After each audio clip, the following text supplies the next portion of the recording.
तो गाइस आज पढ़ते हैं स्टैंडर्ड 6 जीएसबी की हिंदी की लेसन नंबर 6 न्याय।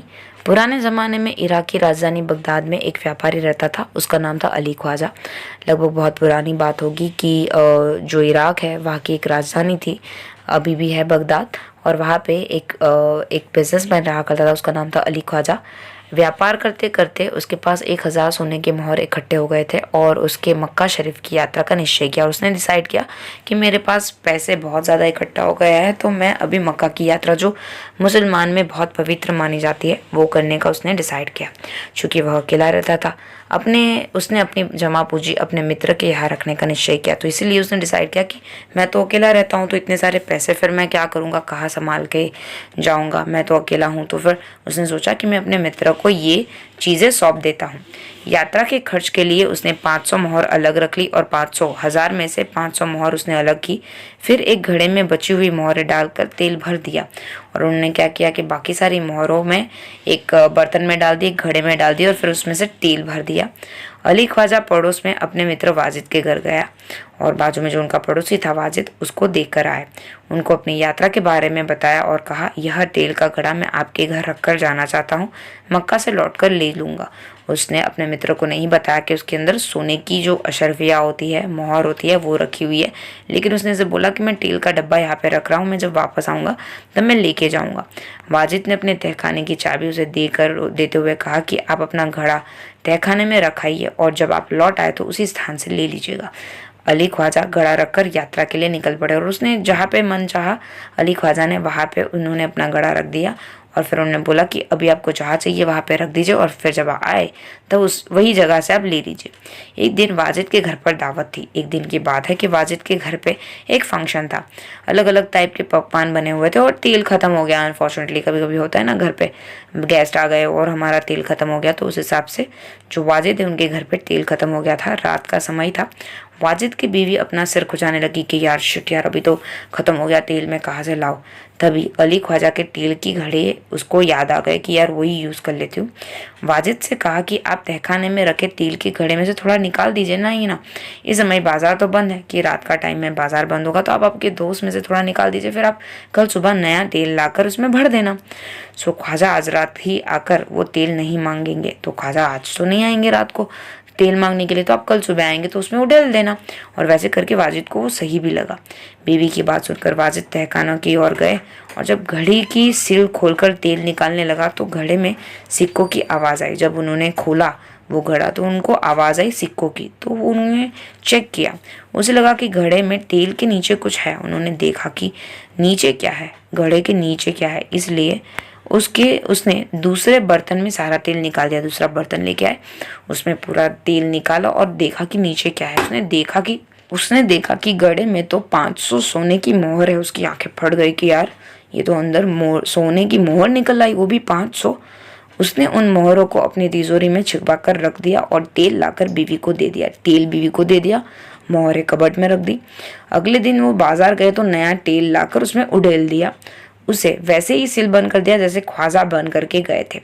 कुछ दिन के बाद जब ख्वाजा मक्का की यात्रा खत्म करके वहाँ पे आते हैं तो उन्हें एकदम सडनली याद आता है और वो दूसरे दिन वहाँ पे अपना सामान लेने के लिए वाजिद के घर पे पहुँचते हैं। घर में अपना सामान रख कर वह सीधा वाजिद के घर गया और अपनी यात्रा की सारी बातें बताई। वहाँ पे अपने दोस्तों को बताया कि उसने क्या दुआ अदा की और कहाँ गए थे, वो सब चीज़ें बताई। फिर तेल का घड़ा लेकर वह घर आ गया और तेल का घड़ा जहाँ पे रखा था वहीं से पिकअप करके और वो घर पे लेके आ गया। जब उसने घड़े का तेल निकाल कर देखा तो पैरों तले उनकी ज़मीन खिसक गई कि उसकी 500 सोने की जो मोहर है वो गायब है। वह सिर पकड़कर बैठ गया क्योंकि घड़े में एक भी सोने की मोहर नहीं थी। वह सोचने लगा कि अब किया क्या जाए, किसने ली होगी, कहाँ गई होगी, ये सब चीज़ें। बहुत टेंशन में आ गए वह उल्टे पाँव वाजिद के घर गए। जैसे ही आए थे वैसे ही देखा कि नहीं है तो वो सीधे वाजिद के घर पे गए और अपनी मोहरें मांगने लगे। वाजिद ने कहा, सीलबंद जो तेल का घड़ा आपको उसी स्थान से मिला जहाँ आपने रख कर गए थे, मैंने तो उसे हाथ भी नहीं लगाया।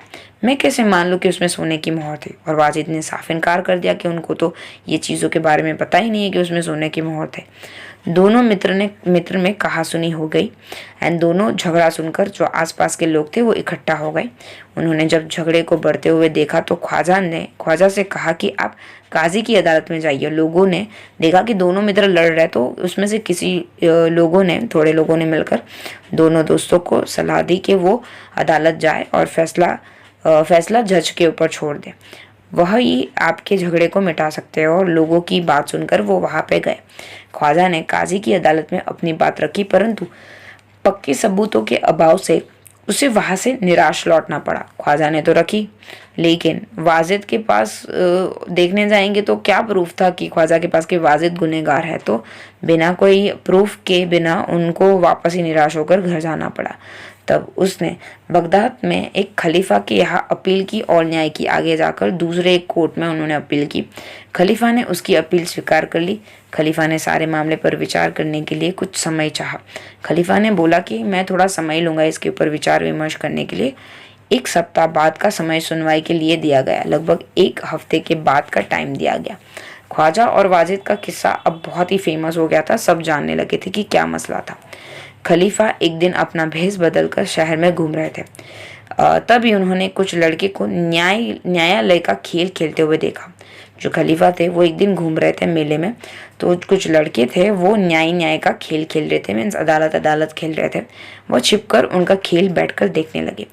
जो लड़का न्यायाधीश बना था वो बहुत ही समझदार था, क्योंकि जिस हिसाब से फैसले सुना रहा था खलीफा को बहुत अच्छा लगा। वह जिस तरह न्याय कर रहा था बिल्कुल ठीक है। इसीलिए उन्होंने इस लड़के को अपने पास बुलाया और उसका नाम पूछा। वो बहुत ही इम्प्रेस हो गए वो लड़के से और लड़के का नाम पूछा। लड़के ने कहा कि मेरा नाम हसन है। खलीफा ने कहा, मैंने तुम्हारा खेल देखा, तुम बहुत समझदार हो, कल हमारे दरबार में आना। और वैसे करके दूसरे दिन के लिए दरबार के लिए वो बच्चे को न्योता दिया गया। अगले दिन खलीफा के दरबार में अली, ख्वाजा, वाजिद और हसन, ये तीनों के तीनों वहां खड़े थे। खलीफा ने हसन से कहा कि तुम इन दोनों के झगड़े का किस्सा सुनो, बताओ कि इनमें से कौन सा सच बोल रहा है। हसन को खलीफा ने बोला कि तुम दोनों का झगड़ा सुनो, तुमको दोनों में से कौन सही लगता है वो खाली बताओ मुझे। हसन ने पहले बारी बारी करके दोनों की बात सुनी। फिर उसने 2 तेलिए को बुलवाया। थोड़ी देर में 2 तेली आ गए। तो तेली मीन्स जो तेल निकालता है सिंग चने में से, सारे अलग अलग प्रोडक्ट में से, वो आए। हसन ने उनसे कहा, आप इस घड़े में तेल की जांच कीजिए और बताइए इस घड़े में तेल कितना पुराना है। और हसन ने तेली को बुलाया और जांच करने के लिए बोला कि तेल की जो क्वालिटी है उसे परख कर बताइए कि वो कितनी पुरानी है। दोनों तेलियों ने बारी बारी तेल को देखा, सूंघा, चखा। 2 तेलियां आए। उन्होंने दोनों घड़े की जो क्वालिटी है तेल की वो चेक की, फिर अपना निर्णय दिया। घड़े का तेल 2 महीना पुराना है और इससे ज़्यादा नहीं। वे बोला कि 2 महीने, ये जो तेल है वो 2 महीना पुराना है। तेलों की बात सुनकर वाजिद तो घबरा गया। अली ख्वाजा खुश हो गया क्योंकि ये पकड़ा गया था। अली ख्वाजा को पता था कि वो 6 महीने तो हज पे था, तो अगर वो तेल 2 महीने पुराना है तो वो तो नहीं आएगा हज से वापस तेल बदलने के लिए। सो यहाँ पे जो वाजिद होता है वो पकड़ा जाता है। अली खुश हो जाता है कि हुजूर, मैं तो 6 महीने पहले ही मक्का की यात्रा करने गया था, तभी मैंने तेल खरीदा था। तेलियों और अली ख्वाजा की बात सुनकर सबको वास्तविकता का ज्ञान हो गया। उस हिसाब से सच्चाई क्या थी लोगों के सामने आ गई। खलीफा को न्याय के लिए सबूत भी मिल गया था। खलीफा ने हसन को धन्यवाद दिया क्योंकि जिस हिसाब से उसने जवाब दिया वो बहुत ही काबिल यहाँ पे उसकी तारीफ करने के लिए काबिल था। वाजिद ने कहा कि आपने अली ख्वाजा के घड़े में से तेल और मोहरें निकाली है, आप उन्हें वापस कीजिए। चोरी और विश्वासघात के अपराध की सजा भुगतिए। और वापस देने के लिए यहाँ पे फैसला सुनाया गया कि जो अली ख्वाजा की 500 मोहर है सोने की वो वापस दे दी जाए। खलीफा ने हसन को बहुत सारा पुरस्कार दिया और खलीफा ने हुसन से खुश होकर उनको पुरस्कार घोषित किया। खलीफा ने दरबार में उपस्थित सभी लोगों को हसन की सूझबूझ, न्याय की बुरी प्रशंसा की और खलीफा ने हसन की बहुत तारीफ की जो भी दरबारी बैठे थे उनके सामने। होपफुली आपको समझ में आ गया होगा। Thank you so much. अभी तक आपने हमारी चैनल को सब्सक्राइब नहीं किया है तो सब्सक्राइब आइकन को क्लिक करके सब्सक्राइब कर दीजिए। कमेंट में ज़रूर बताइए वीडियो आपको कैसी लगी और लाइक करना मत भूलिएगा। Thank you so much.